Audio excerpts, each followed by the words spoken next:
नमस्कार दोस्तों, नील युग स्टडी चैनल में आप सब लोगों का हार्दिक स्वागत है। आज हम देखने वाले हैं इस वीडियो में सीबीएसई क्लास 11 सब्जेक्ट है हमारा भूगोल, और जो टेक्स्ट है इसका नाम है भौतिक भूगोल के मूल सिद्धांत। और उसी टेक्स्ट में दिए हुए पार्ट नंबर जो 10 है, जिसका नाम है वायुमंडलीय परिसंचरण तथा मौसम प्रणालियाँ। तो उस पाठ में जो महत्वपूर्ण प्रश्नों दिए हैं, उस महत्वपूर्ण प्रश्नों की हम इस वीडियो में चर्चा करने वाले हैं। और इसमें भी अति लघुरात्मक प्रश्न जो है, यानी कि जो 1 अंक वाले प्रश्न हैं, उस 1 अंक वाले प्रश्नों की इसी वीडियो में चर्चा करने वाले हैं, तो हमारे वीडियो को जरूर देखना। सवाल नंबर 1, आजकल वायुदाब मापन की किस इकाई का उपयोग किया जाता है? तो हेक्टोपास्कल। दूसरा सवाल है, पवनों की विक्षेपण संबंधी नियम को किस वैज्ञानिक ने सिद्ध किया था? तो अमेरिकी वैज्ञानिक फैरल ने।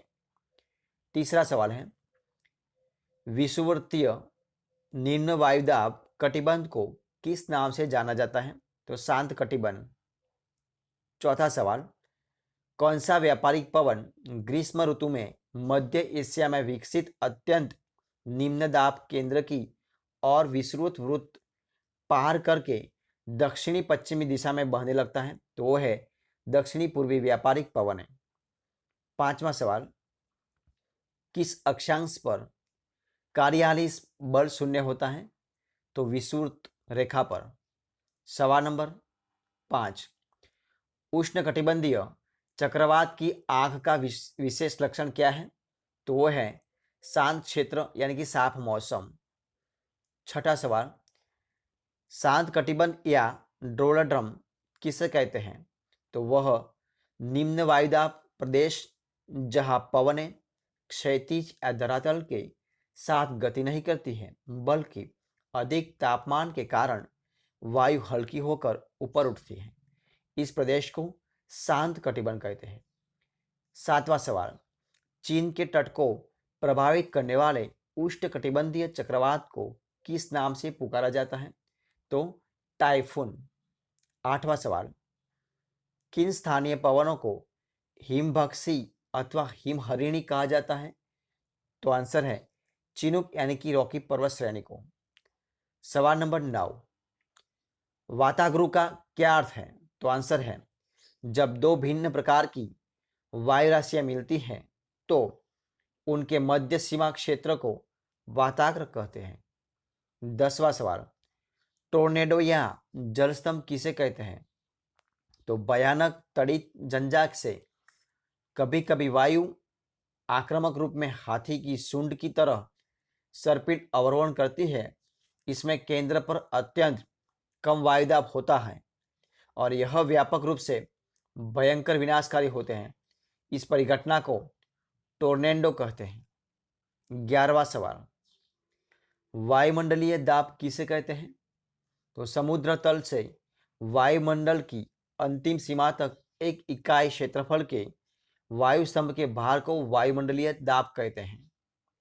सवाल नंबर 12, वायुदाब किस यंत्र से मापा जाता है और इसके मापन के लिए किस इकाई का प्रयोग होता है? तो पारद वायुदाब मापी या निद्रव बैरोमीटर। इकाई मिलीबार या किलो पास्कल है। 13वां सवाल, वायुदाब की ह्रास दर क्या है? तो वो है वायुदाब वायुमंडल के निचले हिस्से में अधिक तथा ऊंचाई बढ़ने के साथ तेजी से घटता है। यह ह्रास दर प्रति 10 मीटर की ऊंचाई पर 1 मिलीबार होता है। 10वां सवाल, शब्दाब रेखाओं यानी कि इसोबार को परिभाषित करें। तो देखिए उनका आंसर क्या है, समुद्र तल से एक समान वायुदाब वाले स्थानों को मिलती हुई खींची जाने वाली रेखाओं को शब्दाब रेखाएं कहते हैं। ये समान अंतराल पर खींची जाती है। 15वां सवाल, शब्दाब रेखाओं का पास या दूर होना क्या प्रकट करता है? तो देखिए उनका उत्तर क्या है, शब्दाब रेखाएं यदि पास पास हैं तो दाब प्रवणता अधिक और दूर है तो दाब प्रवणता कम होती है। 16वां सवाल, दाब प्रवणता से क्या तात्पर्य है? तो एक स्थान से दूसरे स्थान पर दाब में अंतर को दाब प्रवणता कहते हैं। 17वां सवाल, स्थानीय पवन किसे कहते हैं? तो तापमान की भिन्नता एवं मौसम संबंधी अन्य कारकों के कारण किसी स्थान विशेष में पवनों का संचलन होता है, जिन्हें स्थानीय पवनें कहते हैं। 18वां सवाल, उष्णकटिबंधीय चक्रवातों को पश्चिमी ऑस्ट्रेलिया एवं पश्चिमी प्रशांत महासागर में किस नाम से जाना जाता है? तो आंसर है उष्णकटिबंधीय चक्रवातों को पश्चिम ऑस्ट्रेलिया में विलीज एवं पश्चिमी प्रशांत महासागर में टाइफून के नाम से जाना जाता है।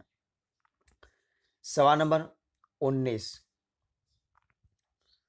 टॉर्नेडो क्या है?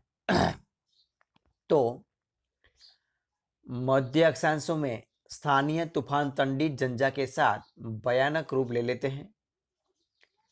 इसके केंद्र में अत्यंत कम वायु दाब होता है और वायु ऊपर से नीचे आक्रामक रूप से हाथी की सूंड की तरह आती है। इस परिघटना को टॉर्नेडो कहते हैं। 20वां सवाल, अंतर उष्णकटिबंधीय अभिसरण क्षेत्र प्रायः कहाँ होता है? तो विषुववृत्त के निकट। 21वां सवाल, वायु राशि से क्या अभिप्राय है? तो जब वायु किसी विस्तृत क्षेत्र पर पर्याप्त लंबे समय तक रहती है तो उस क्षेत्र के गुणों यानी कि तापमान तथा आर्द्रता संबंधी को धारण कर लेती हैं। तापमान तथा विशिष्ट गुणों वाली यह वायु राशि कहलाती है। सैकड़ों किलोमीटर तक विस्तृत होती हैं तथा इनमें कई परतें होती हैं। तो दोस्तों, ये थे हमारे सारे आज के वीडियो के सवाल। अगर आपको मेरा इस वीडियो अच्छा लगा हो तो इनको लाइक कीजिए, कमेंट कीजिए, आपके दोस्तों में बांट दीजिए और लास्ट में अब तक आपने हमारे इसी चैनल को सब्सक्राइब नहीं किया है तो उनको सब्सक्राइब करना मत भूलें। हमारे इस वीडियो को फर्स्ट से अंत तक देखने के लिए आप सब लोगों का बहुत बहुत धन्यवाद।